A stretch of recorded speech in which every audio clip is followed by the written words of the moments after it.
जैसे जैसे skill test नज़दीक आता जा रहा है वैसे वैसे आप लोगों की धड़कनें तेज हो रही हैं। जी नहीं, ऐसा नहीं।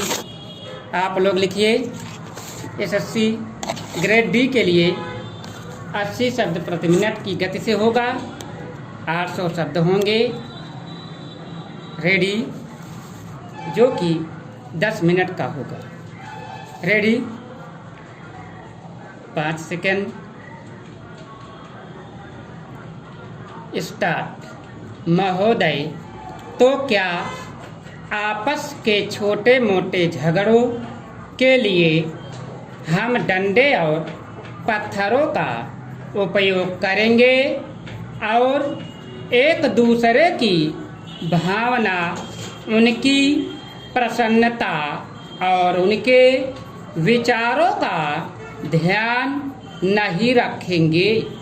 मैं जानता हूँ कि जिस समय इस योजना के विषय में विचार हो रहा था और रुपए पैसे की कमी के कारण कुछ लोगों को इस बात का संदेह था कि इसको किया जाए या नहीं, उस समय राजस्थान और मध्य भारत ने करोड़ों रुपए जमा करके अपना उत्साह प्रदर्शित किया।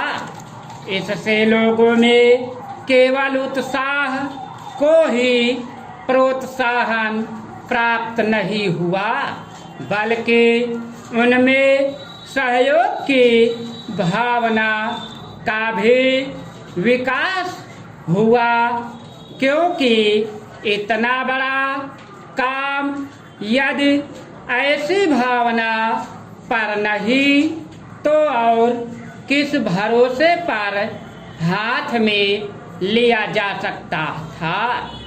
मैं चाहता हूँ कि आप में से प्रत्येक इस काम को अपना काम समझे और इसमें यथाशक्ति सहायता करे और इसको पूरा करा दे।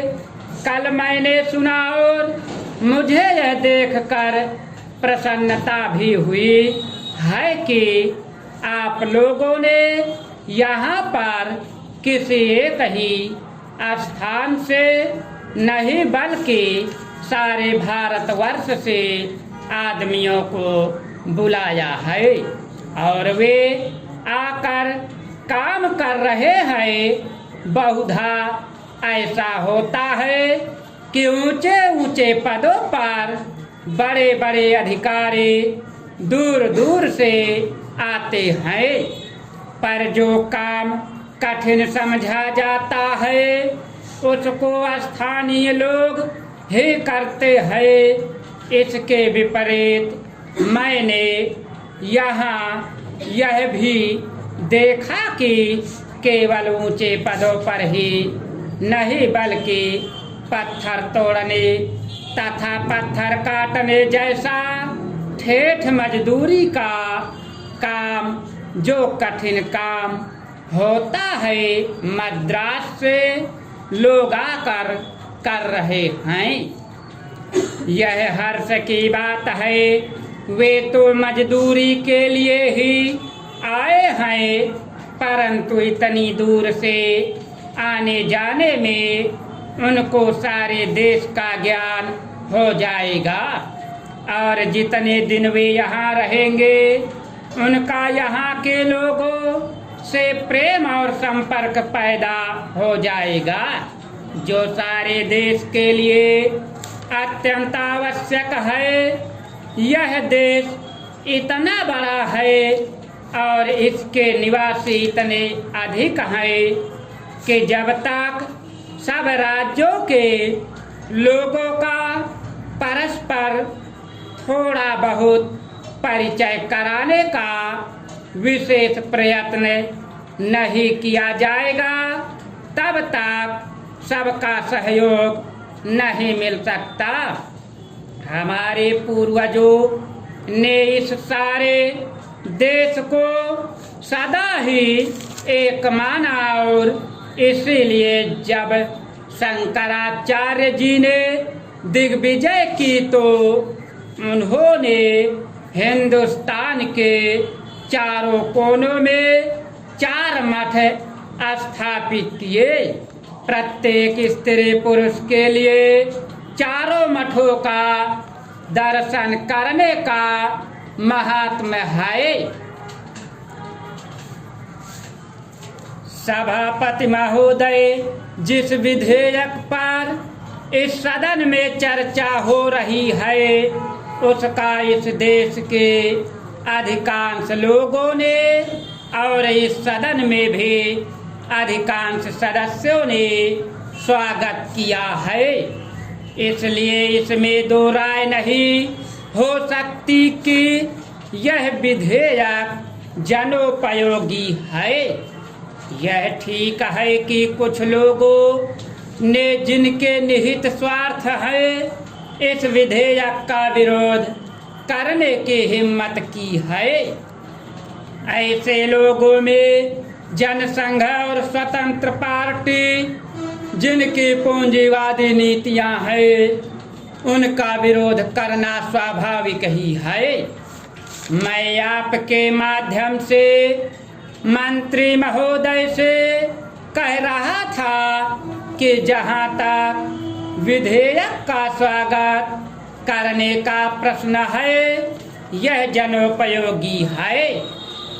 जहां मैं इस विधेयक का स्वागत करता हूं वहां यह भी निवेदन करना चाहता हूं कि इस कानून को सफल बनाने के लिए जैसा प्रधानमंत्री ने सदन में अभी कहा, जो लोग इसका स्वागत करते हैं उनको उचित दृष्टिकोण और ईमानदारी के साथ काम करना चाहिए।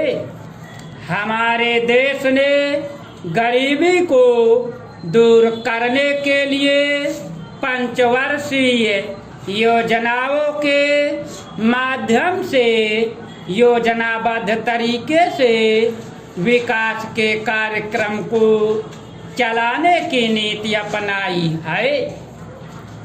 विधेयक के सिलसिले में जहां यह विरोध किया जाता है कि इस विधेयक से एक तानाशाही पैदा होगी, अधिनायकवाद होगा, वहां मैं यह निवेदन करना चाहता हूं कि यह विधेयक उन लोगों पर जो पूंजीवादी के जरिए से, एकाधिकार के जरिए से हम पर नियंत्रण रखना चाहते थे और जिनकी पूंजी इस विधेयक के अभाव में बैंकों के माध्यम से बराबर बढ़ती जा रहे थे, रोक लगाता है।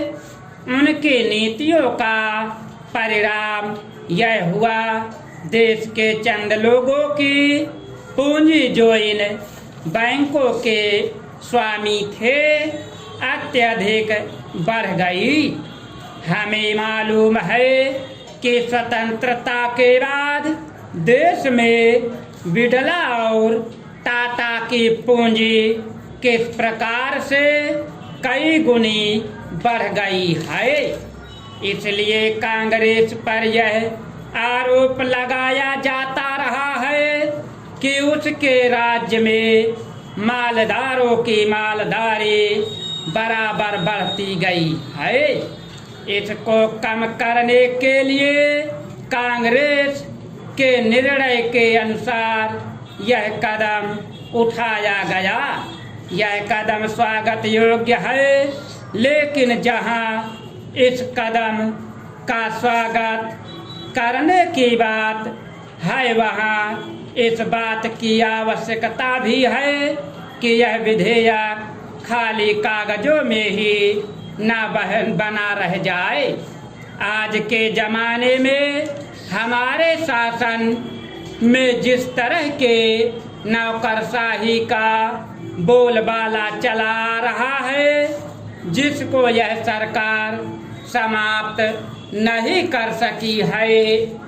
सभापति महोदय, मैं निवेदन करना चाहता हूं कि सबसे बड़ी आवश्यकता इस बात की है कि इन बैंकों में इन नौकरशाहों को न रखकर उनके संचालन के लिए ऐसे लोगों को रखा जाना चाहिए जिनका बैंकों के राष्ट्रीयकरण में पूर्ण विश्वास हो, क्योंकि किसी संस्था में जब उस संस्था को चलाने वाले लोग ऐसे नहीं होते जो संस्था के कार्यक्रम में विश्वास रखते हैं, तब तक यह संस्था कभी सफल नहीं हो सकती।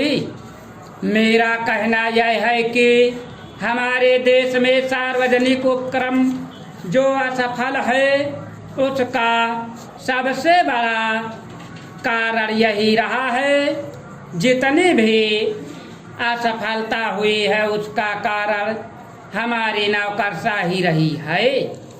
जिस नौकरशाही को समाजवाद में बिल्कुल भरोसा नहीं है उसका सदा बोलबाला रहा है स्टॉप।